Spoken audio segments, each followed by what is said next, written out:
Welcome back to Cash and Sass, the podcast where we ditch the shame, talk real numbers, and build bold, bankable wealth without sacrificing who we are. I'm your host, Lisa Marie, fractional CFO, wealth mentor, and the sassy wealth queen behind Transcendent Wealth Co. And if you're ready to scale with strategy, own your power, and finally feel wealthy in every sense of the word, you're in the right place. Today, I'm going somewhere personal, and I mean really personal, because I think one of the most powerful things I can do as your host is not just teach you, but show you. Show you what this work actually looks like in real life, even when real life is messy. And we all know how messy life can get. Even when life and everything around you seems to be testing everything you teach. Okay. Today, we're talking about debt, business debt, the kind that comes with shame attached, even when it shouldn't, the kind that keeps entrepreneurs up at night, even when it is being managed strategically. This episode is called Debt Doesn't Make You Bad with Money, and it's time we talked about it.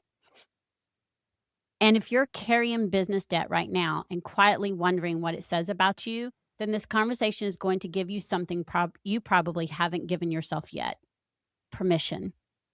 All right, let's get into it. I want to start by saying something clearly so we're all on the same page. Being in debt as a business owner is normal, and it does not, let me repeat, does not make you bad with money. Most businesses that are growing, sustaining, or navigating the real unpredictability of entrepreneurship have used some form of debt at some point. A line of credit, a business loan, a credit card that bridged a gap. Y'all, debt is a tool. And like any tool, what matters is not whether you use it, it's how. But here's where I also want to be really direct with you. Normalizing debt is not the same as being comfortable staying stuck in it. So I'm going to say that again. Normalizing debt is not the same as being comfortable staying stuck in it. And I'm going to tell you that's the same for personal and for business. Okay? There's a difference, a significant one, between debt that is strategic and debt that is avoidance. And I think most of us have never had anyone actually break that distinction down for us in plain terms. So I'm going to do it right now. Strategic debt is intentional. You took it on with a clear purpose to keep something alive, to invest in something with a return, to bridge a gap while you stabilized. You know what it is for, you know what it costs you, and you have a plan, even if that plan is still in progress. Avoidance debt is what happens when you stop looking. When you swipe because you cannot face what is actually happening financially. When the balance grows not because of a decision, but because of a disconnection. When you are not managing it and instead you're hiding from it. One of these is a business decision. The other is a money wound playing out in real time.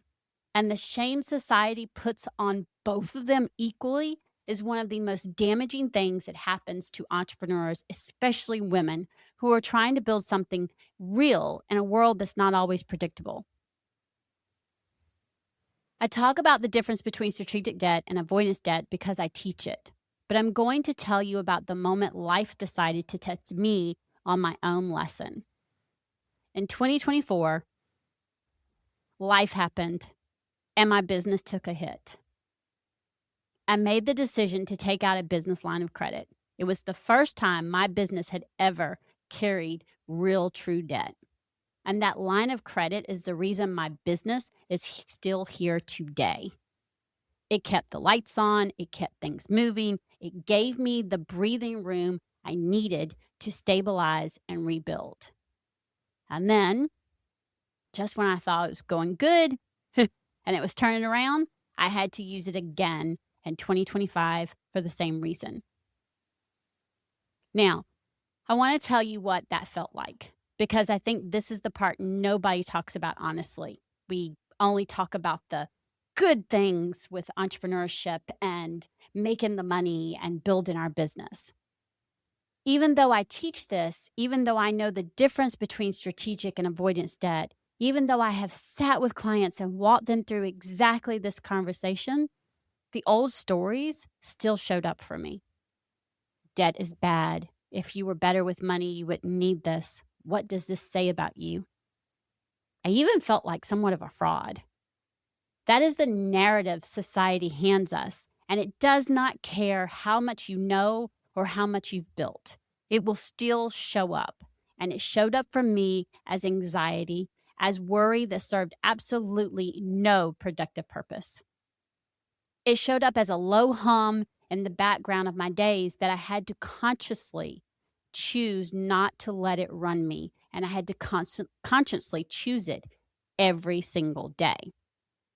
Because here's what anxiety and worry about debt actually do. They cloud your thinking. You end up sitting around doing nothing. You end up with headaches and stress and whatever else, but it clouds your whole thinking. It pulls you away from strategy and it pushes you towards emotion. And you cannot manage money well from a place of fear. We've talked about that before. So something had to shift. The shift did not come from a spreadsheet. It didn't come from a payment plan or a phone call with my bank. It came from sitting down with myself and telling myself the truth. One, I reminded myself how far I've come. I reminded myself that I am not the same person I was when I started this business almost 10 years ago. And I was on food stamps when I started it. I handle money differently now. I think about money differently now. I have built tools and systems and awareness that I did not have before. And none of that disappears just because I'm navigating a hard season. And then I asked myself the most clarifying question I have ever asked. If I do not use this line of credit to keep my business going, what is the alternative? And y'all, the answer was going back to corporate. And in that moment, I decided that was not a choice. That is not an option. I did not build what I had built through foreclosure, through food stamps, through every hard season, and changed all that I had changed for me and my girls to hand it back now. And right then, the shame lost its grip. Because using the line of credit to protect something you have spent almost a decade building is not bad money management. It is a strategic decision made by someone who knows their worth and refuses to let a hard season be the end of their story. Now, I could tell you that it was easy to pay it off and all of that. I'm not going to lie to you. Life is still happening. I still have a plan, and I'm in the middle of that plan. And I have managed that debt intentionally and strategically every single month since. Like I said, am I still working on paying it off? Yes. Are there things I want to do better and improve on? Absolutely. And I also know without question that that decision I made was the right one.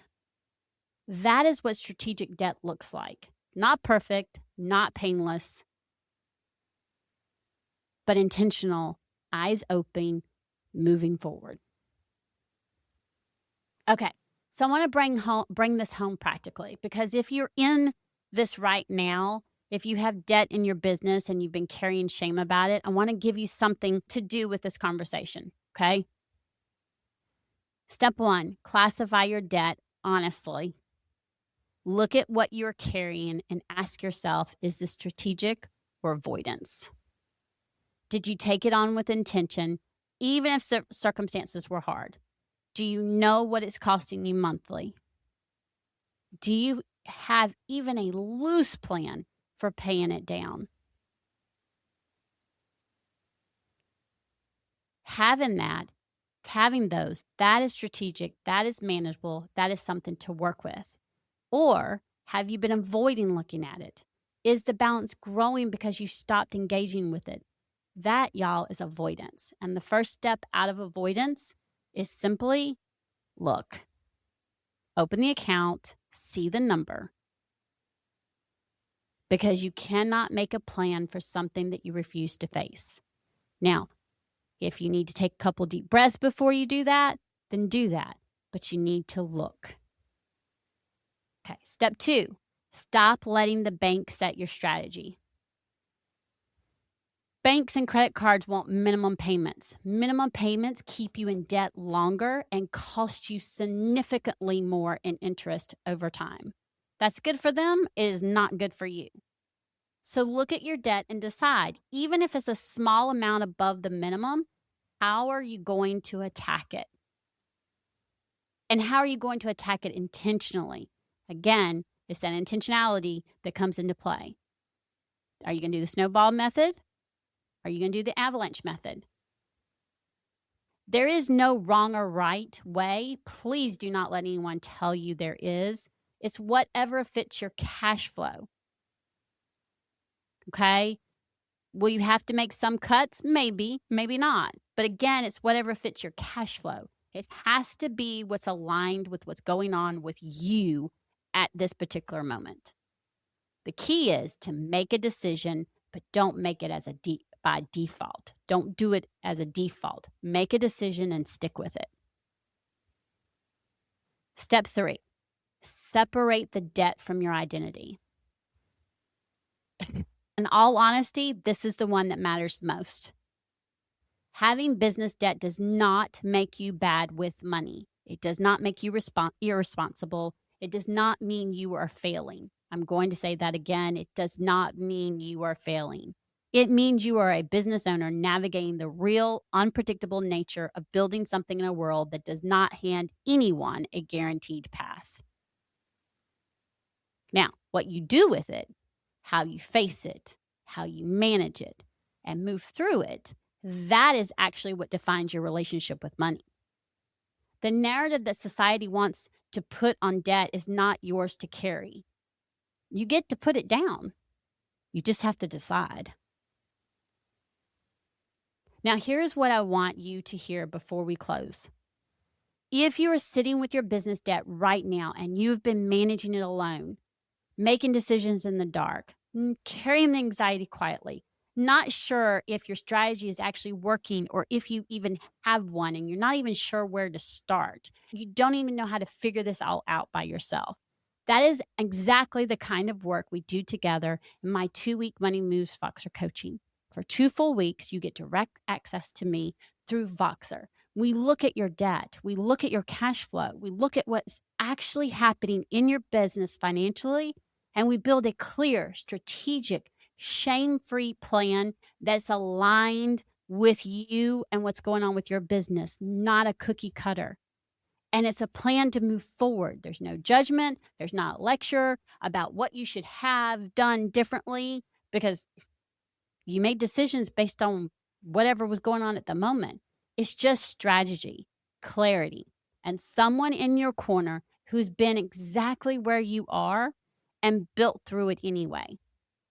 Because y'all, debt is not the end of your story. It's just a chapter. And how you manage it determines what the next one looks like. The link to learn more and to sign up for the 2-week Money Moves Voxer coaching is in the show notes. Go check it out. You've come too far to let shame make your financial decisions. So let's make sure your strategy is running the show instead. Until next time, remember, confidence and cash are the ultimate power duo. Go check in with your money, and as always, have a fantastic and wealthy day.